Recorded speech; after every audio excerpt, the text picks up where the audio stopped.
And we almost died. We almost died, but that was, I mean, it was a snowy day at that point. And we're like, and I re-listened to that podcast, and I said, if Aquaman's the last fucking thing we saw before, I think it was Infinity War or Endgame. I think it was Endgame. It was, yeah, we're like, this is the shittiest way to go out. Aquaman is our last movie. Two friends, one movie, nerding out, sharing their opinions, sharing their thoughts, giving their all, and get on with it. I feel you there.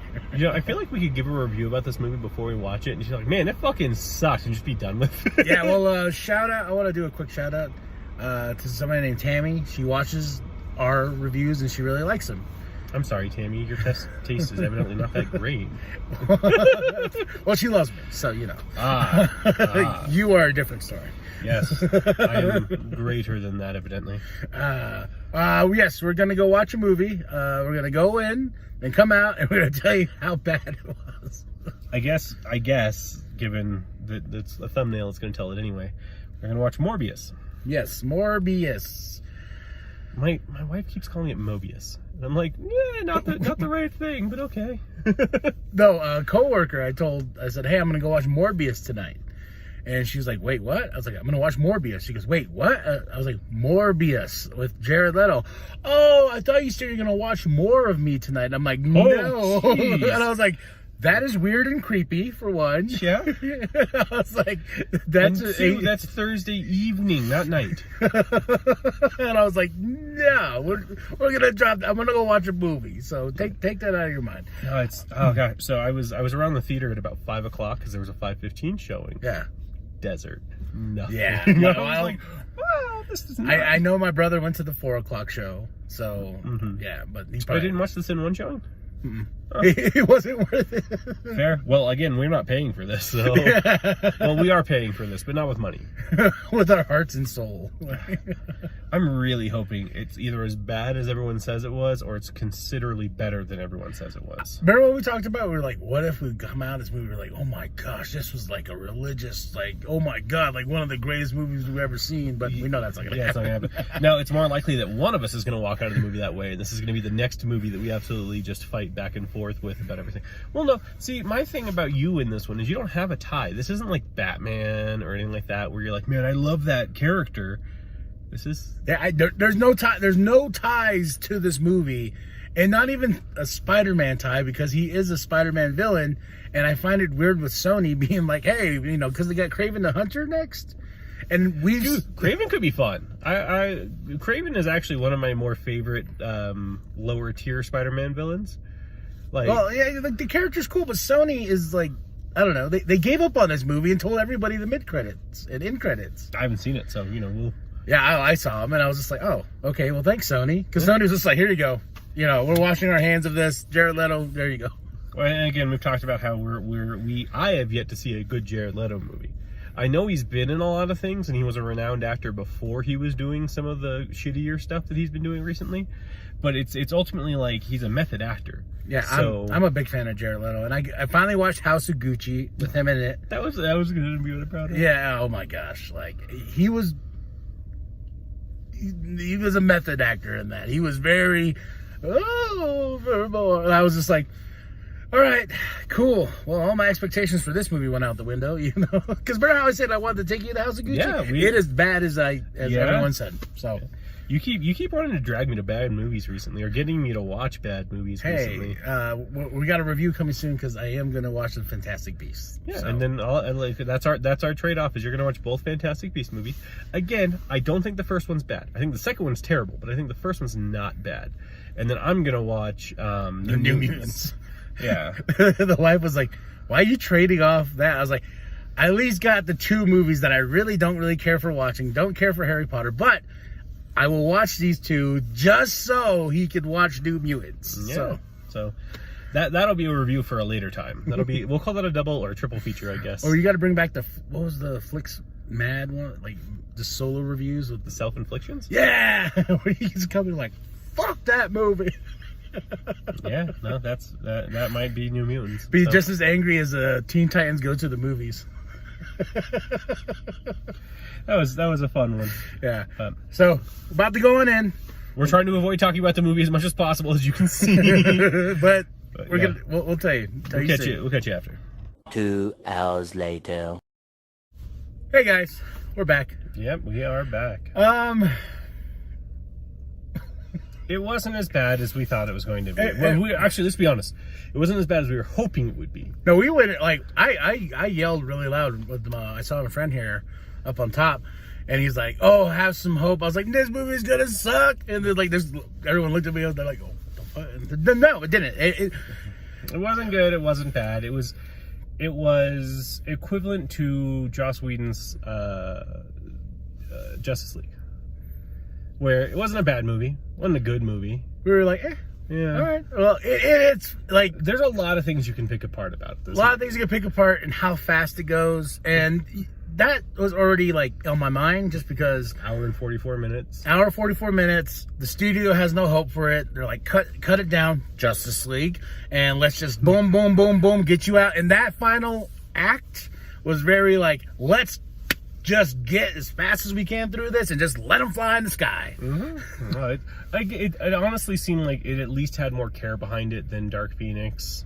Yeah. Like, Dark Phoenix was under Fox. Sony's like, we kind of give a shit. So, yeah. But Sony still has their IPs that they can do stuff with. Yeah. But this just seemed like, I don't know. I'm still not sold on Jared No, Leto's. your reaction at the end, especially with the credits, and there's spoilers here, real quick, with the credits, and you're just like. I had a hard time feeling like, honestly, without the mid-credit scenes, both those mid-credit scenes, I might have liked it a little better. Those things did not help the movie at all. That was one of the biggest reviews I've read, was like, the movie is the movie, then the mid-credit mid-credit scenes they just pop up out of nowhere. The first one comes out, you're like, oh, okay. Then the second one's just like, wait. Oh, all right. I guess, Yeah, Yeah, those dudes in front of us popped. Like, they were like, oh, hey. And we're like, have you not seen a Marvel movie before? Yeah, so in the trailer, they show Keaton in the trailer. Keaton's in the movie, but he's not in the movie. No, he's not until the end credits of the movie. Yeah. So, which he then just suddenly pops in, and then just, like, from a different universe. And then he's the Vulture. And you're like, did you have to take the moniker of the Vulture right away? We gotta go find Spider-Man.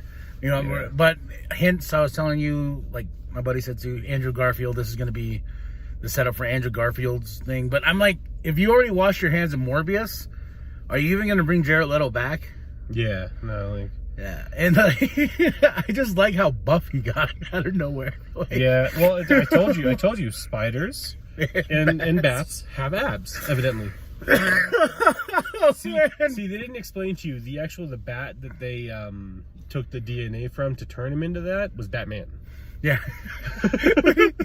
There's a scene where he's talking about his powers and whatnot. It's very 2000s, like, monologue of like talking about how he's like what his powers are doing, and he goes into this big tank of the bats or whatever, and he's like, it's like they're part of me. I have a kinship with them. I'm like a brother. And I was like, please say I'm Batman.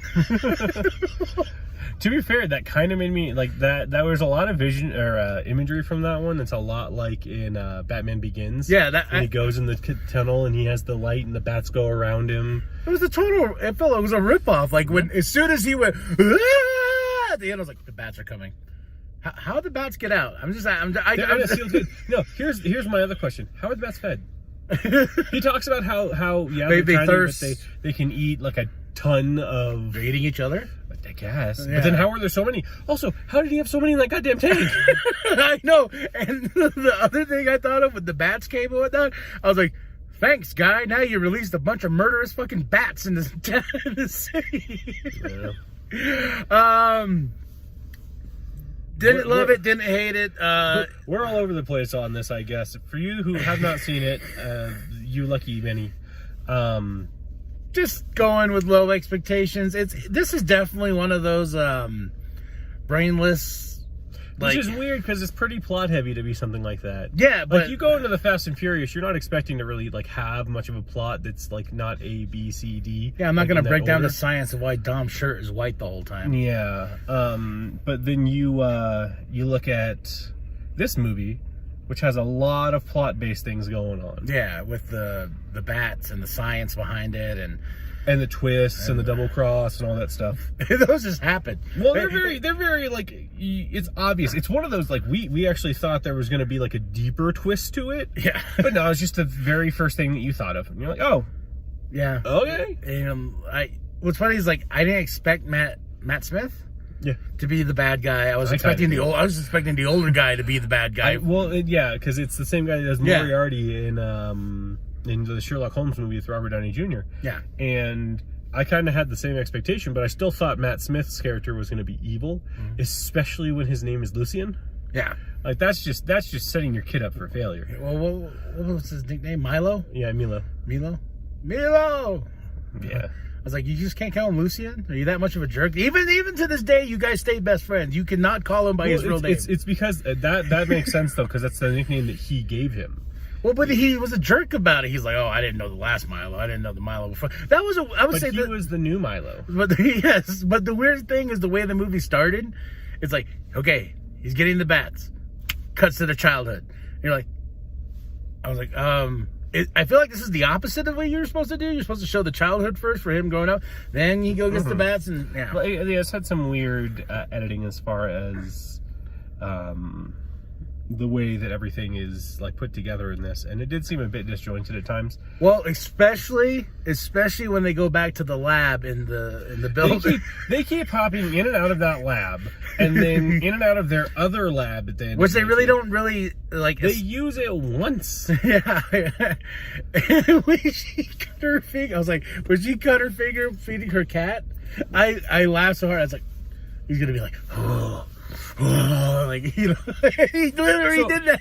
So here's the question to it all, as well. He makes this artificial blood, and it works in the human body the same as normal blood, pretty much. But when he drinks as a vampire, it doesn't. It's got diminishing effects as to how well it works and how long it works for. So why couldn't he find real life donors? And just because he could drink it out of the bag, doesn't have to drink it out of a person. Yeah. So find a real blood bank, just drink that. And the morality of him being a hero is never really like. No, he never tries to be a hero. He sees plenty of crimes go on that he's just like. No, when he went after the counterfeit guys, I was like, really? That's what pisses you off? Yeah, I was just saying. He's just like, he sees some people doing counterfeit stuff, chases them down, and stops them. But at the same time, it's stealing their lab, breaking a dude's hand. Yeah, it's just to steal their lab equipment, not to actually stop them from doing you. He's even like, oh yeah, you can keep all the money. I don't really care. Yeah. And you're like, okay, so we have no morality with this character, one way or another. Yeah. And his only thing is, oh, I'm not going to kill people. After the first slaughter. which the funny thing is, we actually Matt Smith's character, Lucian, actually kills less people than Morbius. Well, I guess there's the cops. He did those ones that he killed in the subway, which I didn't think he killed some of them. I thought he just like knocked most of them down. Unless he just went back after this. Yeah, I know. He was just really bloodless, like just like that. And I like how that was supposed to be the point of Morbius. Oh, he can't do that. And then when the homegirl got killed, he's just like, just make it count. Yeah, and he's like, and he's like, Michael. So, does it also seem weird that he's got this like extra sonar capability to focus in on anything, but he can't tell where it is until he starts honing his senses more? Because like he's in that building where near the end of the movie, when he finds out where his girlfriend, he has to like focus, feel through the city and do it, but he's hearing them perfectly fine the whole time. And the weird colors, like I like the fact that he picked a disco thing to go kill her on, just so he can get the vibrant lights off of it. The green, was it blue and red? Green and red. It goes green and red, yeah. All right, go see it. Don't die on me. I know, I don't want that to be my last movie. What would you give it? 3 out of 10? I'll give it a 4. Yeah? I'll give it a 4. Just because it's It's a movie. It wasn't the biggest waste of time. I'm glad we didn't actually pay money to see it. Yes. But it still wasn't terrible. I will say one thing I have to point out, though, which I talked to you about already, but just to say, the sound design on that movie was not good. The soundtrack was annoying me. There's that, and then there's also, like, there's a few scenes that go on where they make very loud noises. But it seems like whoever was doing the sound design, instead of, like, leveling it, just let that just spike. So, like, there's a scene where there's a bunch of bats, and it's, like, deafening. Like, there's so many, especially... Yeah, well, and especially with how Michael speaks in like a quiet whisper most of the time. If you're watching this at home, you can't hear shit probably, or it's way too loud and you're blasting it, because he's like, if you hear him talk, if you leveled it to him talking normally, when they hit those bat scenes or the fight scenes or the screeching scenes, it's way the hell up Yeah, there. the only time he was loud is when he was a vampire. When he was screaming. He was screaming, ah! But yeah, 4, 3, go watch it at your own will. 2, 1, click. All right, y'all. Then after that, you're going to like and subscribe. You're going to share with your grandma, share with your grandpa, share with the bum down at Walmart. Actually, like and subscribe before you see it, because we don't want you to dislike us for sake of recommending seeing it. Shit. All right, y'all.